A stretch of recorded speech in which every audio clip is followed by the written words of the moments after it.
Assalamualaikum warahmatullahi wabarakatuh. Alhamdulillahirabbil alamin.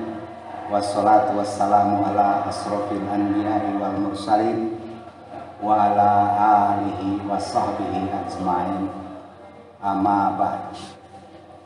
Hadirin muslimin wal muslimat yang semoga Allah muliakan baik di dunia dan di akhirat. Alhamdulillah, dengan izin Allah kita bertatap wajah dalam kegiatan bulan Ramadan 1442 Hijriah dalam program Mutiara Ramadan yang diselenggarakan oleh Media Lembaga Pendidikan Tinggi Nahdlatul Ulama.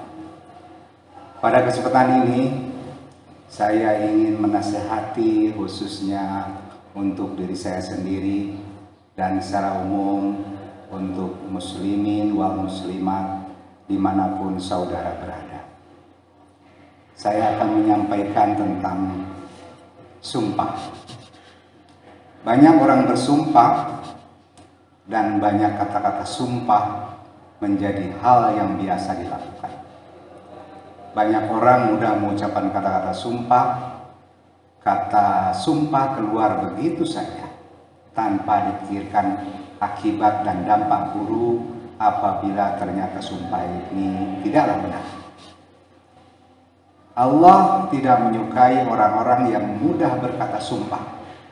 Oleh karena itu, berkata sumpah sebenarnya merupakan suatu hal yang begitu berat akibatnya, karena Allah menyaksikan. Sumpah bisa diucapkan ketika kita berada dalam posisi darurat.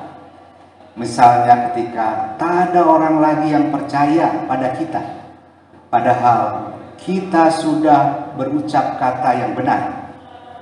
Sedangkan banyak orang yang berkata sumpah bahkan atas nama Allah, padahal posisinya itu tidaklah darurat. Oleh karena itu, sumpah janganlah sembarangan kita ucapkan, melainkan hanya saat diperlukan seperti persaksian atau situasi yang sangat penting lainnya. Bahkan ada yang menempelkan kalimat sumpah atas nama Allah. Misalnya, demi Allah, benar ini informasi. Dan biasanya seorang yang menggunakan kata sumpah dalam menyampaikan informasi disebabkan sudah hilang kepercayaan orang lain, yaitu orang mengucapkannya dengan tujuan mengklaim tidak bersalah, padahal sebenarnya dia salah. Sumpah seperti itu terkadang membawa nama Allah Subhanahu wa Ta'ala.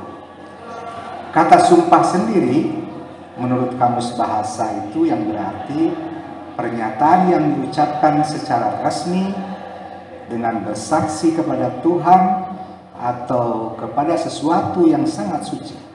Misalnya dalam sumpah jabatan berbunyi, demi Allah saya bersumpah.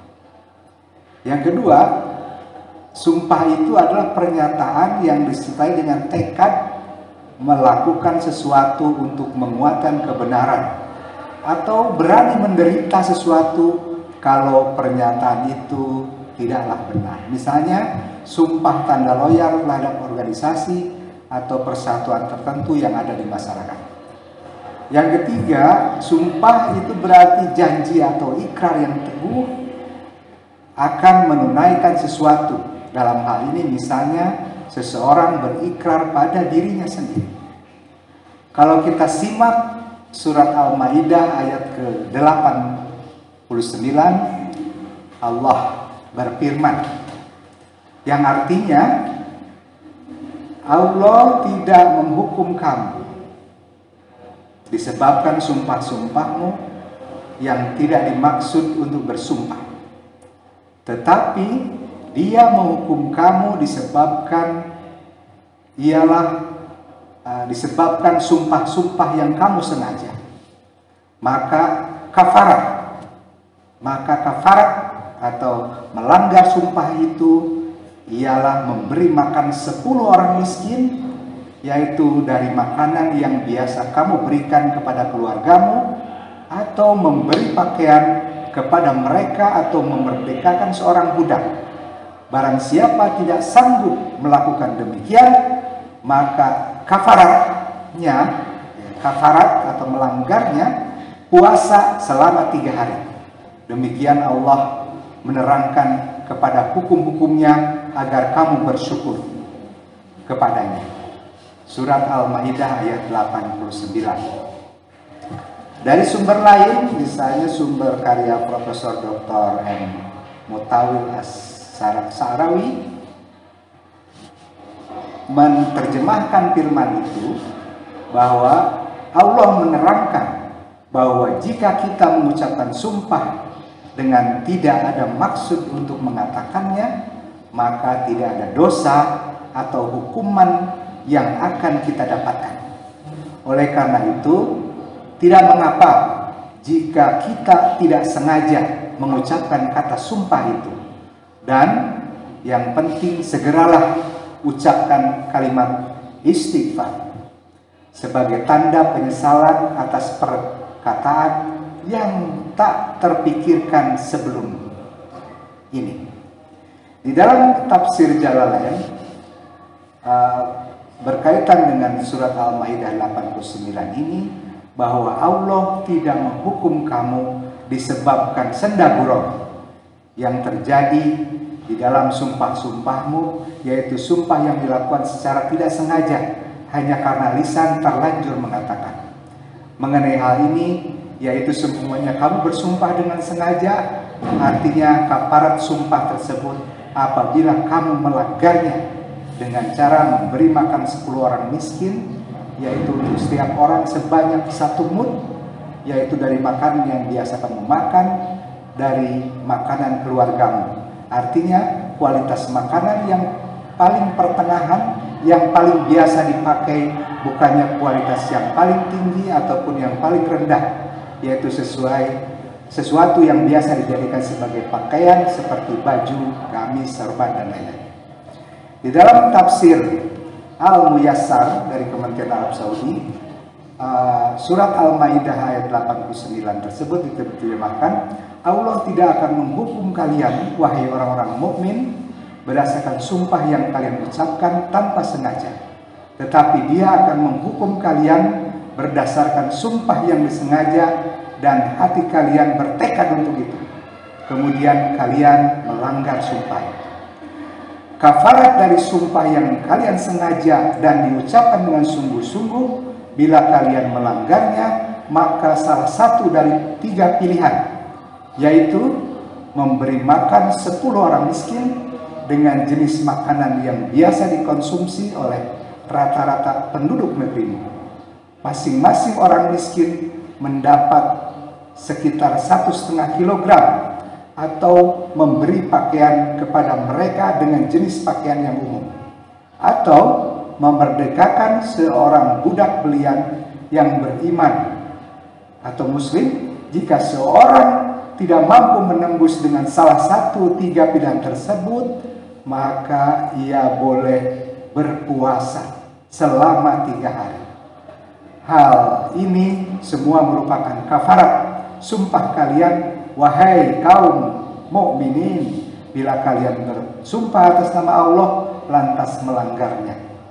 Dalam ayat tadi dijelaskan bahwa Allah tidak akan menimpakan hukuman kepada seseorang yang melanggar sumpah yang telah diucapkan tidak dengan sungguh-sungguh atau tidak didahului oleh niat bersumpah. Akan tetapi bila seseorang bersumpah dengan sepenuh hati dan niat bersungguh-sungguh, kemudian ia melanggar sumpah itu, maka ia dikenakan kafarat atau denda, yaitu salah satu dari 3 hal berikut ini. Yang pertama adalah memberi makan 10 orang miskin, masing-masing 1 kali makan.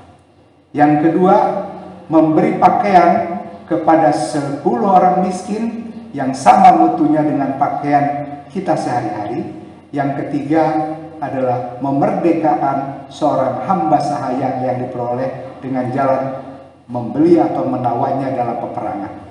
Dan yang keempat, yang terakhir, jika ketiganya tidak bisa dipenuhi, maka berpuasalah selama 3 hari.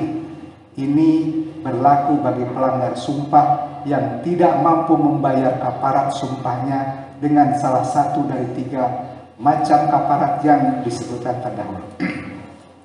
Dengan demikian jelas bahwa seorang yang melanggar sumpah yang memang diniatkan secara sungguh-sungguh, maka ia harus membayar kafarat salah satu dari 3 macam kafarat. Apabila tidak mampu, ia boleh membayar kafarat dengan berpuasa 3 hari berturut-turut.